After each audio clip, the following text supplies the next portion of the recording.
Hey guys, it's Ethan here from the future. I actually just finished playing the session that you guys are about to watch right now. Before we get into the video, I was just reflecting on the session as a whole on my drive back home. That's why it's pitch black right now. We ended up playing a 10-hour long 130 session. This session is literally one of the craziest sessions I've ever had. The hands that we went over are like really ridiculous. It showed the progress and growth that I've had as a player. If you were here watching from the Twin River days, those days were disgusting. But today's video, for some reason, I just felt really proud about the decision points and the plays that I made throughout the session. Throughout the 10-hour long session, there are 3 or 4 really key hands that made up the entire session as a whole, and the ones that I'll go over really in depth. So if you guys enjoy my vlogs, please leave a like on this video. I just really wanted to make that quick announcement there. So we'll get into the hands, but please leave a like, and I just want to take a step back and just take a look at how far that I personally have grown as a poker player, because the plays that you'll see are a little bit more unorthodox, but I'm really happy and proud of how I played it. So with all that said, let's get into the video. Hopefully you enjoy. Forgot to mention, stick around to the end of this video because the last hand that we'll go over is definitely one that you don't want to miss. Anyways, onto the video. What's up guys, it's your boy Ethan. Hope you're having a great day. Welcome back to another video on the channel. Friday night action here, or Friday afternoon action. It's about 4 o'clock right now, walking into the 1-3 games, and we're gonna see what happens. No 2-5 today because we're just not doing that. We're not going down that road anymore, but Friday nights should be a good time. We're gonna see what the action is like, and this is a very nice blue color. Oh my god, whoever's car that is very pretty. A very pretty blue Volvo, I'll be honest with you. Parking is a little sus. A little bit sus there, but anyways, we're gonna head into the games and see what's up. We're gonna have a good time, and I'll report back with hands because that's all you guys are here for anyway. So see you guys. We hop into the 1-3 game, and early on in the session, little card dead, and we're hopping around to different tables. And this one comes, I guess, a few hours into the session, and let's just go over it. We have 6-7 of clubs in the hijack, sitting around $350 in our stack. An early position player opens it up to $20.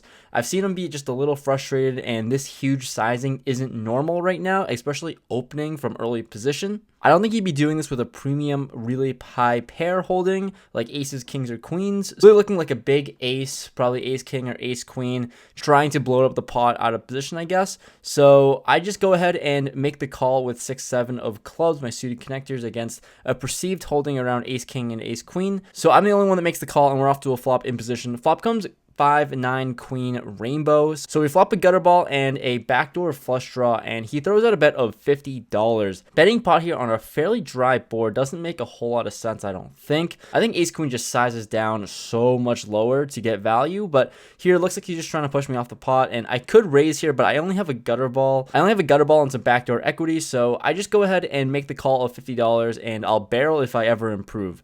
The turn comes the 10 of clubs, and he checks. Really great card for us, and a really great sign that my read is right here, having ace king. So we go ahead and throw out a pretty big bet of $160. Improved to our gutter ball and flush draw. Let's go ahead and try to get him off this pot. He folds pretty quickly, and we take it down. Next hand is an interesting one. We have king jack of clubs in early position. Under the gun +1 opens it up to $15. Here, king jack suited. I'm just going to call in position of this pre-flop raiser, and 2 other players make the call. So we're off to a flop 4 ways. Flop comes queen 7-6 rainbow. Action checks all the way around to the player on the button, who throws out a bet of $15.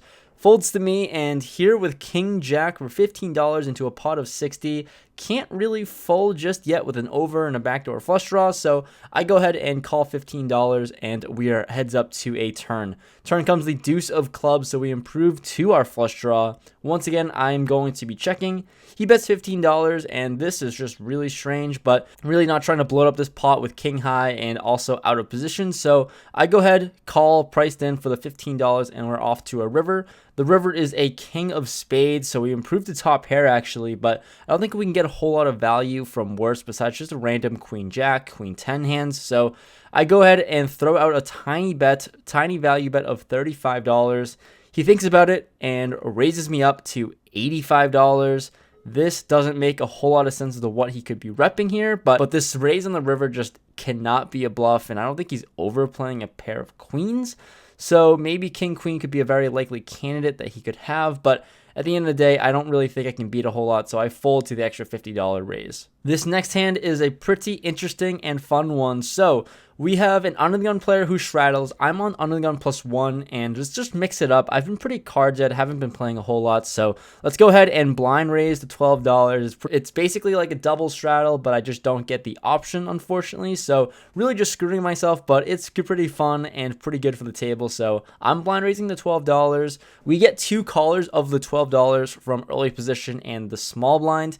The under the gun straddler raises things up to $30 and actions onto me. Now that I have the option, I go ahead, look down at my hand, and we pick up pocket kings. What a dream to be in. I naturally just have this image of being pretty loose and being able to defend my straddle a lot. So here with pocket kings, awesome spot here. So I go ahead and raise this up to $100.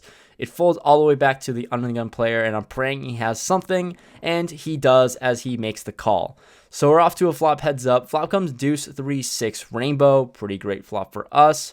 The under the gun player just open, rips it all in for $260. Snap, snap, snap call of the 260, and we are off to a run out. The run out is pretty safe for pocket kings, I think. He shows over pocket nines, so we take this one down. Crazy hand to stack someone when I blind raised and wake up with kings, but that's just kind of the dream scenario that you'd think about. All right, next hand that we look down at, we have king 9 offsuit on the button, and it folds all the way back to me. Pretty trash hand, but it's an above average trash hand, so on the button, I open things up to $15. We get 1 caller in the small blind who's been pretty passive this time. This session, so we're off to a flop in position. Flop comes king 10 for rainbow, and he checks to me.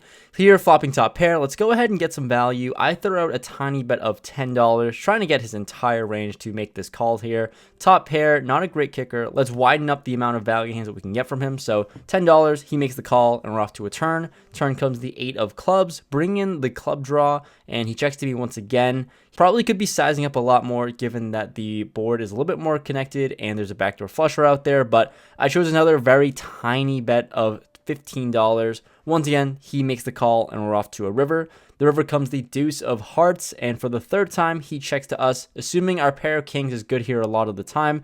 Let's try to get 3 streets of value. Once again, because of our low sizing of the $15 on the turn, we're just going to bet small once again of just $20. $20 is good enough for him. He makes the call, and we are good. Just wanted to add this in here because I got 3 streets of value on a pretty marginal hand, and I probably could have made a little bit more money on the turn, but want to guarantee some value, so we take it down 3 streets. Hand after that, we have ace queen offsuit in middle position. I open things up to $15. It folds all the way back to a small blind player who 3-bets us to $50. After seeing him play for a little bit from just the previous action, he seems to be super aggressive and raising pretty big here. His pre-flop opening sizes were $20 at this point, so here, assuming that he's going to be very aggressive a lot of the time, thinking he's got a pretty decent hand, but here with a pretty good hand in position, let's go ahead and call, and we're off to a flop. The flop comes Jack 10-6 rainbow on this 3-bet pot, and once again, he throws out a bet of $50 half pot. Here, 2 overcards and a gutter. I don't necessarily think that my overcards are necessarily good here because we can be dominated by ace-king. We could be chopping with ace-queen, and maybe even ace-jack suited in his small blind 3-bet range. I think for the most part, his range is really capped to kings, ace-queen, ace-king, and jacks. So I go ahead and call, hoping for the gutter ball, which is never really the best idea, but we go ahead and call. The turn comes the 8 of clubs, and he checks to me. I think it's a really weird line checking. When he checks to me, I feel a little bit better about my hand. I feel like ace queen high has decent showdown value here, so don't really want to bloat up the pot just yet, especially if he has club draw, then he's definitely not folding ever. So I go ahead and check it back. Thought about bluffing, but I don't have the ace of clubs either. So we're off to a river. River comes the deuce of diamonds. It's a Brick City river card, and he leads out for $125. Now my head starts thinking, and we're thinking about how this hand went. This is really weird because I don't think a hand for value would necessarily check on that turn bet. Because there are 2 clubs out there on the turn, I just don't think that a hand would just check there, at least try to protect their pair, an overpair. Even a jack would do that. So I'm not leaning him towards having a value hand right now, but he only has about $120 behind, so there's really not a whole lot of fold equity. And really, if I'm going to be jamming here, I'm really only folding out ace king and chops, because even a hand like queen jack or king jack, if he were to be 3-betting very loose, I think that it just has to call because he's committed such a huge portion of his stack here. So at the end of the day, I go ahead and tank and think about the whole thing over. And for all the reasons I stated, I just go ahead and jam it all in. He doesn't look happy when I do jam, so that's a really great sign. Hopefully we can just fold out this chop or ace king, it seems like. At the end of the day, he's thinking about it for a few seconds. He goes ahead and tosses in his cards for a fold, and here I show, because if you're going to jam ace queen high, you kind of want to just show your cards, and it seemed like he had ace king, so shout out to Brandon. He watches the channel. It was super nice playing with you and meeting you this night. Next hand, really mixing things up. We have 6-9 of diamonds in the big blind. Under the gun opens it up to $12. The button makes the call, and here, for only $9 more, let's go ahead and see a flop. So we're off to a flop 3 ways out of position. Flop comes king, king, jack, 2 diamonds out there.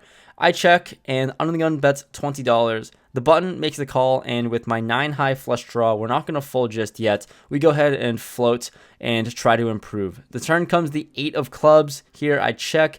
The under the gun player checks, and the button thinks about it and ends up checking back. So we're off to a river. We get to see a free card. River comes the queen of diamonds. It's not an amazing card or an amazing board for this flush that we have. There's a lot of full houses that got there, but considering the fact that the turn checked through, maybe a little bit more unlikely that someone has a king. So with my 9 high flush, let's go for some value here. I throw out a bet of $40, hoping that a king would just have to make a crying call here. The under the gun player sighs and makes the call, and we're off to the button, who ends up raising us to $110.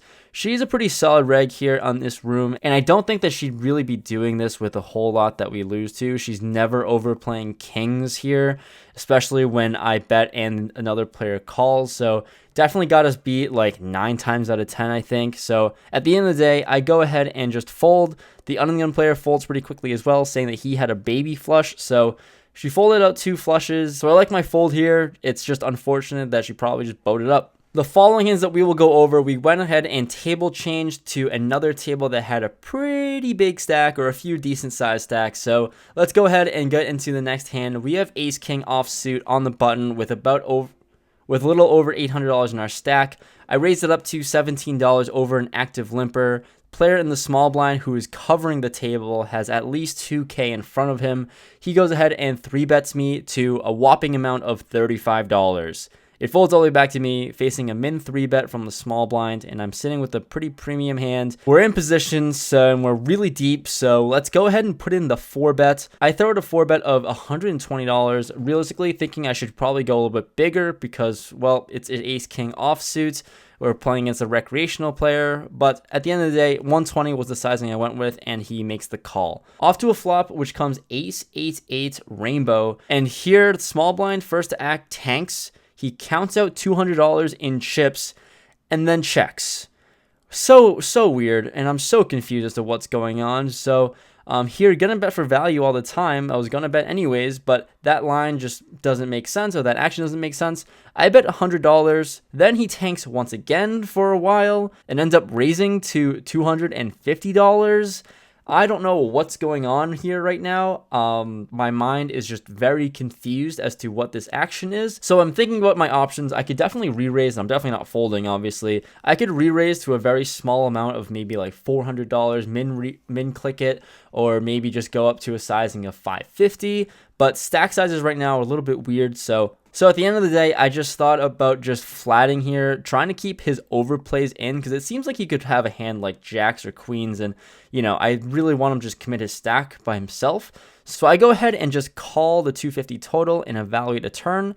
Turn comes the king of spades, bringing a backdoor flush draw. Now I'm really confident about my hand, obviously. He goes ahead and checks to us, and here at this point, with a really awkward stack size, I go ahead and throw out a bet of $325. It seems weird because I literally left myself with less than $200 behind, but now he goes in the tank for literally like 5 whole minutes, a ridiculously long time. Now I want him to jam. He thought about jamming. He put out jamming chips. He thought about calling. He thought about doing everything. 5 whole minutes of sitting at the table of straight silence. But at the end of the day, I won't make you guys wait the 5 minutes. He goes ahead and folds, and from his action and his words after the fact, it seemed like he had a hand like pocket jacks or pocket queens. I don't think this player would ever fold ace jack or ace queen in this spot because he just isn't the type of player to do so. And I also don't think that he necessarily 3-bets or min 3-bets us with ace queen or ace jack. Next hand after that, we have pocket kings in the small blind with an under the gun straddle. We have an active spazzy middle position player who opens things up to $20. It folds all the way back to me, out of position. We're going to 3-bet to $75. It folds all the way back to him, and he almost instantly snap ships it in for $325, and I could not have snapped off this jam any quicker. He's very spazzy, and I'm calling with this hand for sure, not even going to think about it. So we're off to a run out. The flop comes ace, 8, 3, 2 diamonds out there, feeling horrible about my hand now. And the turn rivers goes runner, runner, 7s, so we don't really feel great about it, but we feel good when he shows pocket 9s, so we take it down, kings over 9s for $325 pre-flop. Not going to complain about that one. The last hand that we will go over, we have pocket 4s in the small blind where we got 1,500 deep and there's an under the gun straddle. We're playing pretty late. It's about 2:30, almost 3 o'clock in the morning at this point. So let's go ahead and talk about this hand. Under the gun +1 opens it up to $25. It folds all the way back to me. This is the same player who's a pretty solid reg. So basically her under the gun range is pretty narrow and tight. So here in the small blind, let's go ahead and just make the call for $25. The big blind thinks about it and makes the call as well. He's the player that covers us and has a really big stack with that ace king hand. So he makes the call and action onto the under the gun player who makes a 3-bet of $125. Under the gun +1 thinks about it and folds. Actions onto me now here in the small blind. This player has about $325 total in his stack. He is a very solid reg, but also extremely aggressive when it comes to his straddles and pre-flop sizings and stuff like that. So definitely could be squeezing, and I think he's squeezing here too much in a lot of the time. So here, sitting really deep with 1,400, the player to my left covers me, which is unfortunate, but I just go with my read thinking that he's squeezing here really light. So I go ahead and make the very unorthodox play of 4-betting, limp 4-betting or call 4-betting with pocket 4s to $325, which is basically how much the under the gun player had in his stack. Now the big blind actions onto him. He tanks for a little too long. Getting a little nervous here when he's thinking about it for a long time. He thinks about it. He plays with his black chips. He has a lot of black chips. And I really do not need him to be in there right now. Really thought that he's going to be snap folding 100% of the time. But this time he thought about jamming. He thought about calling. At the end of the day, he ended up folding. Thank goodness we did not need to get into a $3,000 to $4,000 pot with pocket 4s if he was to jam there or something. So he folds, and the under the gun straddle says that he was 3-betting light. He ends up calling the entire amount of $325 total. When he calls, he says that he's way behind. Well, and I tell him, no, we're probably just flipping. I show my hand, and he's actually very excited because I assumed he has 2 overs. So we're off to a flop. Flop comes jack, deuce, 3, turn is another deuce, and the river is an 8.